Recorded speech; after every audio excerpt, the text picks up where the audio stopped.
घोड़ा चढ़ी आसीबे दुई भाई सत हेबो मालिका जाई फूला मालिका। हरि हे ओम नमो भगवते वासुदेवाय नमो। ओम क्लीं कृष्ण गोविंदाय गोपीजन वल्लभाय नमो नमो। बोलिए महापुरुष अच्युतानंद जी की बोलो जगन्नाथ जगन्नाथ जगन्नाथ त्राहि मां बलभद्र बलभद्र बलभद्र रक्ष मां। जगन्नाथ जगन्नाथ जगन्नाथ त्राहि मां बलभद्र बलभद्र बलभद्र रक्ष मां। सुभद्रा देवी सुभद्रा देवी सुभद्रा देवी त्राहि मां सुदर्शन सुदर्शन सुदर्शन रक्ष मां। सुभद्रा देवी सुभद्रा देवी सुभद्रा देवी त्राहि मां सुदर्शन सुदर्शन सुदर्शन रक्ष मां। बोलिए महापुरुष अच्युतानंद जी की अनंत कोटि ब्रह्मांड नायक महाप्रभु श्री दारु विग्रह श्री जगतर नाथ जगन्नाथ श्री चरणारविंद तले अनंत कोटि दंडवत करी आपणकर अतिशय भल पाउथिबा सिद्धार्थ भक्तर जाईफुल मालिका को स्वागत करुछु। आमे माने आज जाईफुल मालिका रे एक सुंदर विषय को आलोचना करिबा जहाँ को 600 वर्ष पूर्वे महापुरुष अच्युत शिष्य रामदास को माध्यम करी आंभ मान निमंते कही जाइछन्ति। लक्ष्य ग्रंथर रचयिता अच्युतानंद महापुरुष आज कौन कहउचन्ति एमिति एक कली रे एमिति समय आसीबो जो समय भितर मनीष निजर रंग ढंग चाली सब बदल पाश्चात्य सभ्यता को आपणइबो आ जार फलस्वरूप आमे माने ही भोगिबो। ये नानादी प्रकार रोग आसीबो नानादी प्रकार महामारी आसीबो। आमे जेतबळे पाश्चात्य खाद्य को आपणइले सेतबळे आम्भे माने रोगग्रस्त हेबानी तो कौन हबो। हे सुधी सज्जन महापुरुष जाईफुल मालिका रे आमे जे पद को नहींछु आमे माने सेही पदर आलोचना आज करिबा। महापुरुष कौन कहिचंती जाईफुल मालिका रे कहले एमिति समय आसीबो आ जो समय भितरे कहले निज मातृभाषा भूली निज मातृभाषा भूली निज मातृभाषा भूली निज मातृभाषा भूली पाश्चात्य भाषा रे बोलिबे खाली लो जाई फूल बदलिब रंग ढंग चाली बदलिब रंग ढंग चाली बदलिब रंग ढंग चाली बदलिब रंग ढंग चाली।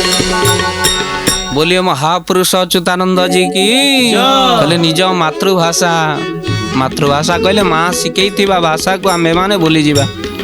आम्भे माने ओडिया आम कथा भारी बढ़िया आमर प्रिय प्रभु जगन्नाथ जी दासिया हाथरू नहीं थिले नड़िया आमे भूली जिबा आम मातृभाषा आम ओडिया भाषा आमे माने पाश्चात्य भाषा को आपणइबा। महापुरुष कहउचंती आमे 49 अक्षर को छाड़ी 26 अक्षर इंग्लिश अक्षर रे बंधा हवा। इंग्रेज सिना चली गले किंतु गोलामीपण इंग्रेज आमे एपर्यंत छाड़ी ने दुखर विषय आमे आम मातृभाषा को भूली जिबा। महापुरुष जहाँ लिखिते आज गोटे पर गोटे सत्य पाश्चात्य देशर भाषा को आपणई उच्च शिक्षित भाविबा। आमे जो माने इंग्लिश कहउचंती भारी उच्च शिक्षित इंग्राजी रे भाषा कहिबा। गरीब रिक्शा वाला टे दी मुठा खाइबा को पाउनी तार जदि शिक्षागत योग्यता था से रिक्शा कहीं चलांता से रिक्शा रे बसुथिबा झियो रिक्शा वाला को कहबो गो फास्ट फास्ट फास्ट। अरे सी जदि इंग्लिश जानी था से कहीं रिक्शा चली था। हे सुधी सज्जन दुख लायक सेति बेले लागे जेतबळे आमर भाषा केते मिठा से भाषा को आमे से संस्कृति को सुरक्षा देवा प्रतिबदल रे आमे माने बाहर सभ्यता को आपणाऊ बाहर खाद्य को आपणाऊ पाश्चात्य खाद्य को आपणाऊ फास्ट फूड पूर्वर आमे आलोचना करथिले। ए सुधी सज्जन सेहिति रोग सेहिति महामारी ठंडा देश रे गरम खाद्य आउ आम देश रे जदि आमे गरम गरम खाद्य खाइबा तार फलस्वरूप आमे भोगिबाकू पड़िब नानादी प्रकार रोग की रोग हम आमे पूर्व आलोचना करते वायु रोग आमे माने पड़िबा ଆଉ ତ ସହିତ ପୋଷାକ ମଧ୍ୟ ଆମର ବଦଳିଯିବ। ଆଉ ସେ ପୋଷାକ କ'ଣ? ଯୋଉଠି ଶୀତ ଅଞ୍ଚଳ ବାହାର ଦେଶରେ ସେମାନେ ବେକକୁ ଭିଡ଼ି କାଳେ ଶୀତ ପଶିଯିବ ଗୋଟେ ଟାଏ ଭିଡ଼ୁଥିଲେ। ଆମର ଏପଟେ ଦେଖୁନାହାନ୍ତି, ଏ ତ ଅଫିସର ଗୁଡ଼ିକ ସବୁ କାଳେ ଶୀତ ପଶିଯିବ ସିଏ ବି ଟାଏ ଭିଡ଼ୁଛନ୍ତି। ଆମେ ତାଙ୍କୁ ଅଫିସର ବୋଲି ଉଚ୍ଚ ଶିକ୍ଷିତ ବୋଲି କହୁଛୁ। ଖାଲି ସେତିକି ନୁହଁ, ଯୋଉ ଇଂରାଜୀ ଅକ୍ଷରକୁ 26 ଅକ୍ଷରକୁ ଉଚ୍ଚାରଣ କରେ ଇଂଲିଶକୁ ଉଚ୍ଚାରଣ କଲେ ଆମ୍ଭେମାନେ ଉଚ୍ଚ ଶିକ୍ଷିତ ବୋଲି ଭାବୁ, ସିଏ ଆମକୁ ଶଙ୍କାରେ ପକାଏ। କ'ଣ ଶଙ୍କାରେ ପକାଏ? ଘରେ ଯଦି ପୁଅ ଆସି କହୁଛି ମମି ମମି, ଅଙ୍କଲ ଆସିଲେ, ମା ରୋଷେଇ ଘରେ ଅଛି, ମମି ରୋଷେଇ ଘରେ ଅଛି, ସିଏ ଡାଉଟରେ ପଡୁଛି ମୋ ଭାଇ ଆସିଲା ନା ମୋ ସ୍ୱାମୀର ଭାଇ ଆସିଲା। ଅଙ୍କଲ ଆସିଲା କହିଲେ ନା, କେଉଁ ଅଙ୍କଲ ଆସିଲା? ଏ ସୁଧୀ ସଜ୍ଜନ, ଆଉ ବେଳେ ବେଳେ ଝିଅ ଆସି କହୁଛି ମମି ମମି ଆଣ୍ଟି ଆସିଲେଣି। କୋଉ ଆଣ୍ଟି ଆସିଲେ? ତୋ ବାପାର ଭଉଣୀ ଆସିଲେ କି ମୋ ଭଉଣୀ ଆସିଲେ ମଧ୍ୟ ଡାଉଟରେ ପଡୁଛି। ଏ ସୁଧୀ ସଜ୍ଜନ, କାହିଁକି କଥା ମୁଁ ଆପଣମାନଙ୍କୁ କହୁଛି, ବାପା ମା ଯେଉଁ ସୁନ୍ଦର ଶବ୍ଦ, ମାତୃଭାଷା ଯେଉଁ ସୁନ୍ଦର ଶବ୍ଦ, ଓଡ଼ିଆ ଭାଷା ଯେଉଁ, ତାର ସୁରକ୍ଷା ଆପଣମାନେ କରିବେ। ଜାଇଫୁଲ ମାଳିକାରେ ସଂସାରକୁ ଏ ସୁନ୍ଦର ମେସେଜ ଯେ କଳିଯୁଗରେ ଆପଣମାନଙ୍କ ପାଇଁ ଏ ଉପଦେଶ, ଆପଣମାନେ ନିହାତି ତାକୁ ଗ୍ରହଣ କରିବେ, ଜୀବନଟାକୁ ବଦଳେଇବାକୁ ଚେଷ୍ଟା କରିବେ, ନିଜ ମାତୃଭାଷାକୁ ପ୍ରାଧାନ୍ୟ ଦେବେ। ହଁ, କଥାବାର୍ତ୍ତା ମାଧ୍ୟମରେ ଆପଣ କୁହନ୍ତୁ, କିନ୍ତୁ ଏ ସୁଧୀ ସଜ୍ଜନ ଗୋଟିଏ ପାଶ୍ଚାତ୍ୟ ଭାବଧାରାକୁ ନେଇ ଅହଙ୍କାର ବଶତଃ ଆପଣମାନେ ନିଜ ମାତୃଭାଷାକୁ ଭୁଲିଯିବେ, ଏ କଥା ଆଦୌ ଠିକ ନୁହେଁ। ଏ ସୁଧୀ ସଜ୍ଜନ, ମହାପୁରୁଷ କହୁଛନ୍ତି ତାଙ୍କର ବଦଳିବ ରଙ୍ଗ ଢଙ୍ଗ, ଚାଲି ମଧ୍ୟ ବଦଳିଯିବ। ଆଉ ତ ସହିତ ସେମାନଙ୍କ ଆଚାର ବ୍ୟବହାର ମଧ୍ୟ ବଦଳିଯିବ। ସ୍ୱଭାବତଃ ଇଂରାଜୀରେ ଅନେକ ଲୋକ କହି ଅହଙ୍କାରୀ ହୋଇଯାଆନ୍ତି। ଆଉ ତ ସହିତ ମନେ ରଖିଥାନ୍ତୁ ଶ୍ରୋତା ବନ୍ଧୁ, ଭକ୍ତ ବନ୍ଧୁ, ଏକ ସୁନ୍ଦର ପୋଷାକ ବ୍ୟକ୍ତିତ୍ୱକୁ ବଦଳେଇ ଦେଇପାରେ, ହେଲେ ଗୋଟିଏ ସୁନ୍ଦର ଭାଷା ଆଉ ଆଚରଣ ଜୀବନକୁ ବଦଳେଇ ଦେଇପାରେ।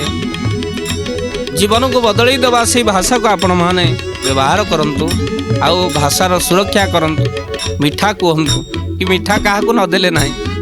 ଆଉ ମହାପୁରୁଷ କହୁଛନ୍ତି ଖାଲି ସେତିକି ନୁହଁ, ପାଶ୍ଚାତ୍ୟ ପୋଷକ ପିନ୍ଧି ଆମର ନାରୀମାନଙ୍କର ଆଚରଣ କେମିତି ରହିବ, ମହାପୁରୁଷ ମଧ୍ୟ 600 ବର୍ଷ ତଳେ ତାକୁ ଭବିଷ୍ୟ ମାଳିକାରେ ଲେଖିଥିଲେ। କ'ଣ କହିଲେ? ଏ କଳିଯୁଗରେ କ'ଣ ଘଟଣା ଘଟିବ ମହାପୁରୁଷ କହୁଛନ୍ତି, କହିଲେ ଫୁଙ୍ଗୁଳା ପୋଷାକ ପିନ୍ଧିଣ ଯେ ନାରୀ, ବୁଲିବେ ବଜାର ଘାଟ, ବଉଳ ଲୋ ବୁଲିବେ ବଜାର ଘାଟ, ପର ପୁରୁଷଙ୍କ ହାତ ଧରିଥିବେ, ସ୍ୱାମୀ ଜଗିଥିବେ ବାଟ। ଜୟ ଜଗନ୍ନାଥ, ଜୟ ଜଗନ୍ନାଥ, ଜୟ ଜଗନ୍ନାଥ, ଜୟ ଜଗନ୍ନାଥ। ବୋଲି ଅଚ୍ୟୁତାନନ୍ଦ ମହାପୁରୁଷ କି ମହାପୁରୁଷ ଅଚ୍ୟୁତ କହୁଛନ୍ତି, ଫୁଙ୍ଗୁଳା ପୋଷାକ, ଅର୍ଦ୍ଧ ଉଲଗ୍ନ ପୋଷାକ ପିନ୍ଧି ନାରୀମାନେ ବଜାର ହାଟକୁ ବୁଲିବେ। ପୁଣି ଏକା ବୁଲିବେନି, ପର ପୁରୁଷ ସ୍ୱାମୀ ଘରେ ବାଟ ଜଗିଥବ। କ'ଣ ଆଜି ଏତେ ଡେରି ହେଲା? ନା ମିଟିଂ ଥିଲା ତ, ସେଇଥିପାଇଁ ଆଜି ଡେରି ହେଇଗଲା। ଏ ସୁଧୀ ସଜ୍ଜନ, ସ୍ୱାମୀକୁ ମିଥ୍ୟା କହିବେ, ପର ପୁରୁଷର ହସ୍ତ ଧରି ରାସ୍ତାଘାଟ ବଜାରରେ ବୁଲିବେ। ଏ କଥା ଅଚ୍ୟୁତ ମହାପୁରୁଷ 600 ବର୍ଷ ତଳେ କହୁଛନ୍ତି। ଯେଉଁ ମାଆକୁ ଲକ୍ଷ୍ମୀ ବୋଲି କହନ୍ତି, ଯେଉଁ ସ୍ତ୍ରୀକୁ ଗୃହଲକ୍ଷ୍ମୀ ବୋଲି କୁହନ୍ତି, ସେ ଗୃହଲକ୍ଷ୍ମୀର ଆଚରଣ ଗୋଟେ ଗୋଟେ ନାରୀ କହିବେ, ମୁଁ କ'ଣ ଘରେ ବନ୍ଦୀ ହୋଇକି ରହିବି କି? ନାରୀ ଅଧୀନା ହୋଇ ରହିବା କ'ଣ ଠିକ୍ କି? ସ୍ୱାଧୀନତା ମିଳୁ, କିନ୍ତୁ ଏତେ ସ୍ୱାଧୀନତା ନ ମିଳୁ, ନାରୀ ବିଶୃଙ୍ଖଳିତ ନ ହୋଇଯାଉ। ଏ ସୁଧୀ ସଜ୍ଜନ, ଗୋଟିଏ ନାରୀ ଗୃହରେ ଯଦି ତାର ଆଚରଣ, ତାର ଉଚ୍ଚାରଣ ଶୁଦ୍ଧତା ଥାଏ, ତାଠୁ ଯେଉଁମାନେ ଜନ୍ମ ହେବେ ସେମାନେ ତାଙ୍କର ଶୁଦ୍ଧତା ଭରିଯିବ, ତାଙ୍କ ଆଚରଣ ଉଚ୍ଚାରଣ, ଆଉ ସେ ଘର ମନ୍ଦିର ଠାରୁ ବଳିଯିବ। ଏ ସୁଧୀ ସଜ୍ଜନ, ଇଏ ଆପଣମାନଙ୍କ ଉପରେ ନିର୍ଭର। ଆପଣଙ୍କ ପିଲାମାନେ ସଂସ୍କାରୀ ହୁଅନ୍ତୁ, ଆପଣଙ୍କ ଘର ମନ୍ଦିର ହଉ କି ଆପଣଙ୍କ ଘର ମଶାଣୀ ହଉ, ଏ ବିଚାର ଆପଣମାନେ ରଖିବେ, ଇଏ ଭାବନା ଆପଣ ରଖିବେ। ଆପଣ ତାକୁ ବିଚାର କରିବେ, ଆପଣଙ୍କ ଘର ମନ୍ଦିର ହବ କି ମଶାଣୀ ହବ। ଆମେ ତ କେବଳ ଆପଣମାନଙ୍କ ନିକଟରେ ଜାଇଫୁଲ ମାଳିକାକୁ ପରିବେଷଣ କରିବା ସହିତ ଅଚ୍ୟୁତ ମହାପୁରୁଷଙ୍କର ଏଇ ଲକ୍ଷ୍ୟ ଗ୍ରନ୍ଥ ଭିତରୁ ବିରଳ ଗ୍ରନ୍ଥକୁ ପ୍ରକାଶ କରୁଛୁ, କିନ୍ତୁ ବିଚାର ଆପଣମାନେ ରଖିବେ। ଆପଣମାନଙ୍କ ପାଇଁ ସତର୍କ ବାର୍ତ୍ତା ବା କଳିର ଆଗତ ଭବିଷ୍ୟତ। ମହାପୁରୁଷ ଜାଇଫୁଲ ମାଳିକାରେ କ'ଣ ଲେଖିଛନ୍ତି? କହିଲେ ଏମିତି ସମୟ ଆସିବ ଯେଉଁ ସମୟ ଭିତରେ ସ୍ୱାମୀ ସ୍ତ୍ରୀ ଭିତରେ ଯେଉଁ ବିଶ୍ୱାସ, ଯେଉଁ ଭରସା, ଯେଉଁ ଭଲ ପାଇବା ତାହା ମଧ୍ୟ ତୁଟିଯିବ। ମହାପୁରୁଷ ଲେଖିଛନ୍ତି ବଡ଼ ସୁନ୍ଦର ଭାବରେ, କହିଲେ କଳିଯୁଗ ଭିତରେ ଏମିତି ସମୟ ଆସିବ ଯେଉଁ ସ୍ୱାମୀ ସ୍ତ୍ରୀର ବିଶ୍ୱାସ ତୁଟିଯିବ। ଆଉ କ'ଣ ସେ ପଦ ମହାପୁରୁଷ କହୁଛନ୍ତି ବଡ଼ ସୁନ୍ଦର ଭାବରେ, କହିଲେ ସ୍ୱାମୀ ସ୍ତ୍ରୀରେ ବିଶ୍ୱାସ କେବେ ରହିବ ନାହିଁ, ଘର ଛାଡ଼ି ପୁଣି ସ୍ତ୍ରୀ ଯେ ଉରେ ଯିବ ପଳାଇ। গোবিন্দ গোবিন্দ গোবিন্দ ভজ রাধে গোবিন্দ,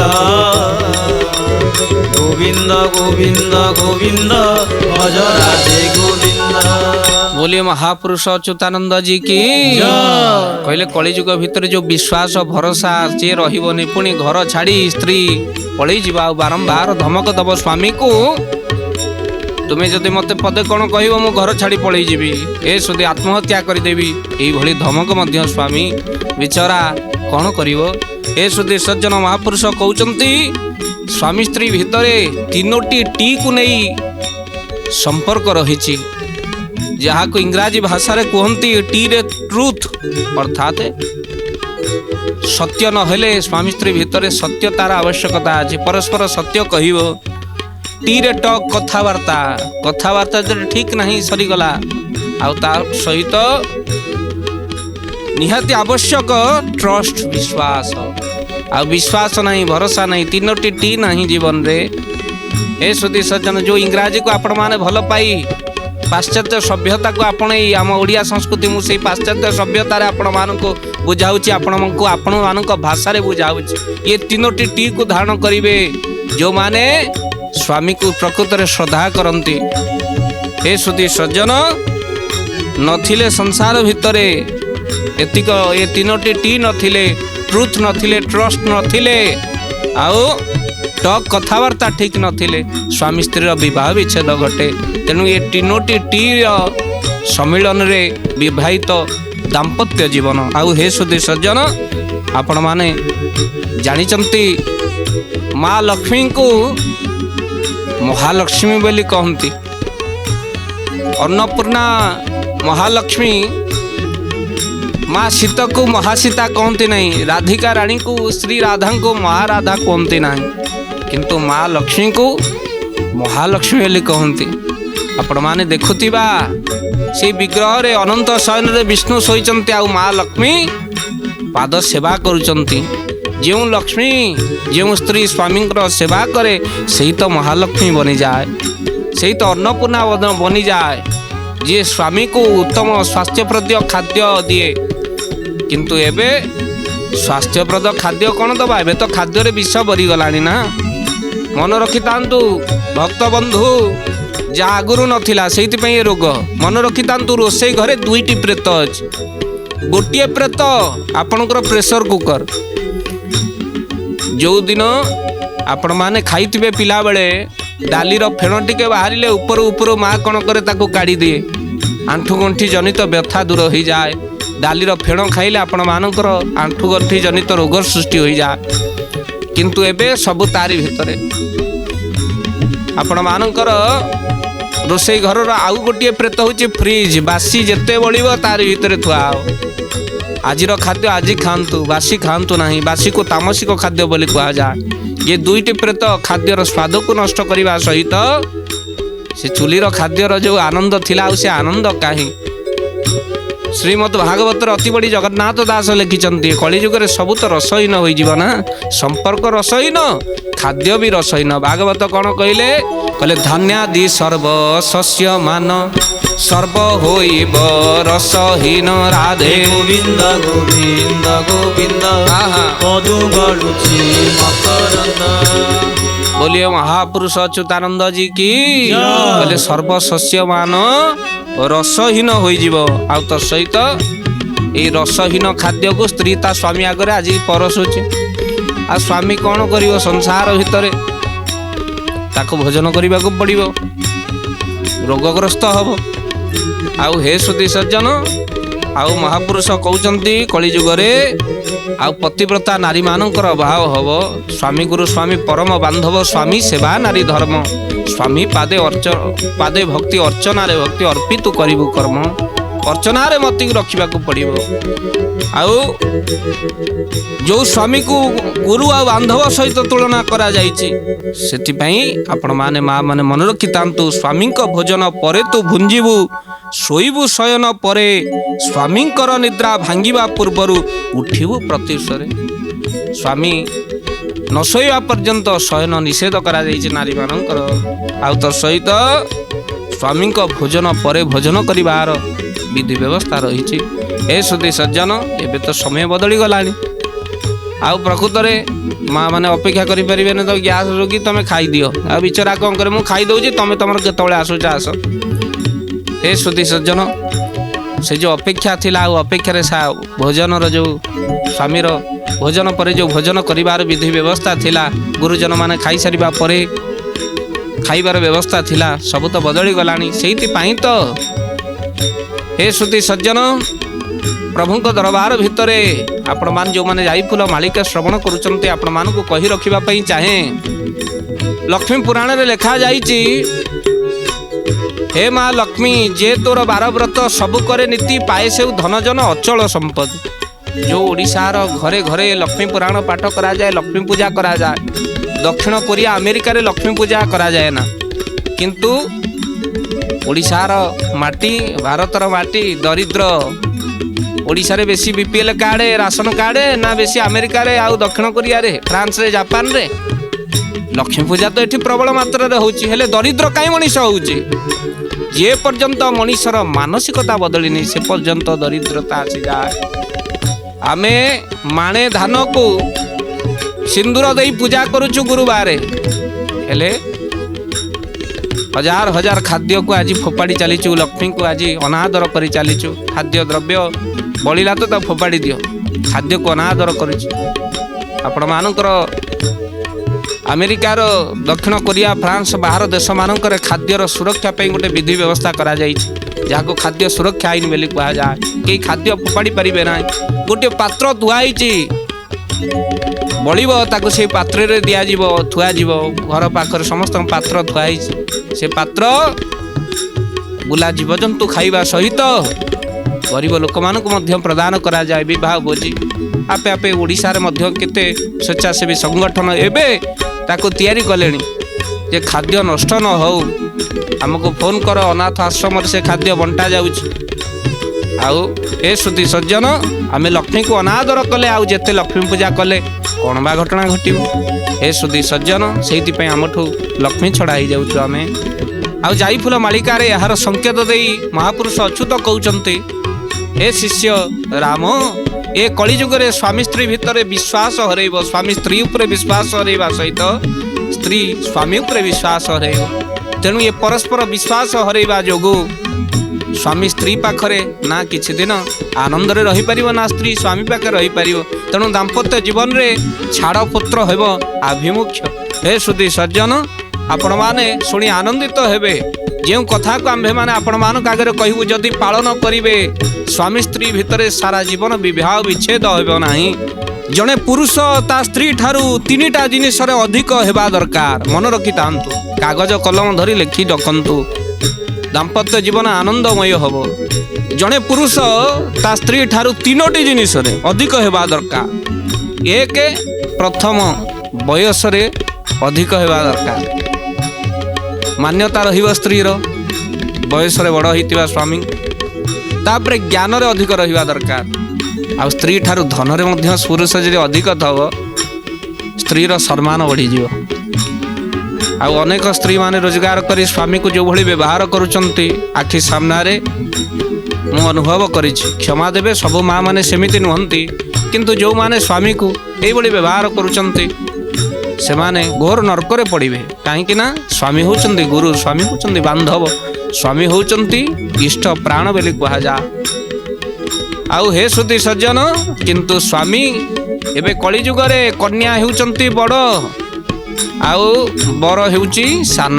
ए कथा मु कोनी महापुरुष अच्युत 600 वर्ष पूर्व लिखिथिले कहले कली जुग रे एई भली घटना चलिबो। आ कोन कहउतिले महापुरुष बड़ा सुंदर भाव रे कहले स्त्री पुणी बड़ होइब पुरुष जे सान ପୁରୁଷ ହାତ ପାତିଣ ମାଗୁଥିବ ଯେ ଧନ। গোবিন্দ গোবিন্দ গোবিন্দ ভজ রাধে গোবিন্দ। গোবিন্দ গোবিন্দ গোবিন্দ ভজ রাধে গোবিন্দ। बोलिए महापुरुष अच्युतानंद जी की जय। जड़े जड़े पुरुष माने भारी भाग्यवान मन करती स्त्री को हाथ पकई मागिया कहती मो स्त्री परा लक्ष्मी। आउ जड़े पुरुष तो मते कहला संसार भितरे भक्त भगवान भक्तर अधीन आउ बेले बेले भक्त मध्य भगवान को अधीन। जड़े पुरुष कहला मो स्त्री मते भगवान भली भल पाए आउ भगवान सब बेले भक्तर अधीन तेणुक मो स्त्री अधीन।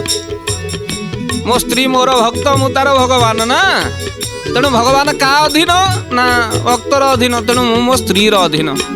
हे सुधी सज्जन तीनोटी जिनिस स्वामी स्त्री ठारू बड़ हवा दरकार। एक बयस द्वितीय धन तृतीय होची ज्ञान।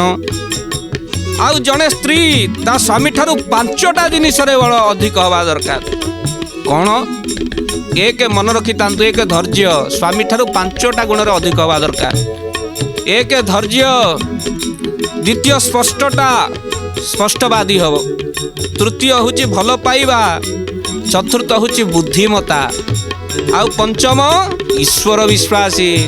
नारी जदि ईश्वर विश्वासी हुए तो स्वामीर अगगुड़े कंटा बाजे ना। ये पांचटी गुण स्त्री को अधिक हवार कथा मन रखी तांतु। पुणी स्वामी स्त्री दुई जनकर तीनोटी जिनिस समान रहिबा दरकार। को तीनोटी जिनिस समान एक होची बुझामणा स्वामी स्त्री भितर बुझामणा ठीक रहिबा दरकार।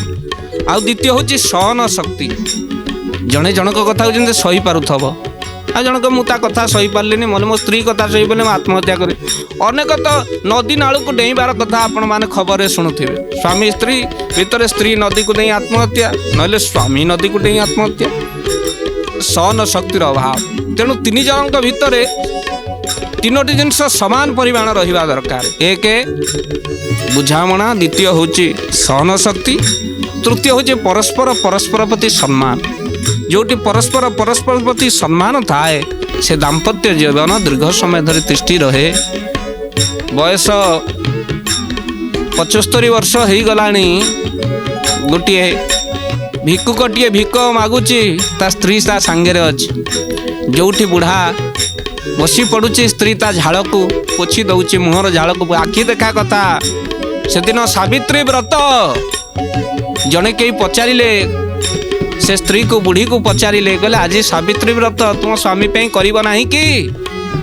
स्त्री टी बढ़िया कथा टी कहला आज सावित्री व्रत रे नुआ लुगा सिना नाही किंतु सावित्री व्रत रे कोठी टी खेचेड़ी मिलिथिला मते मो स्वामी को मु खुआई देली मो स्वामी मते खुआई देले एला मो सावित्री व्रत। मालो सारा जीवन निष्ठारे व्रत करी उपवास रही जदि स्वामी सहित प्रत्येक दिन झगड़ा होउची से सावित्री व्रत रु कौन मिलिबो।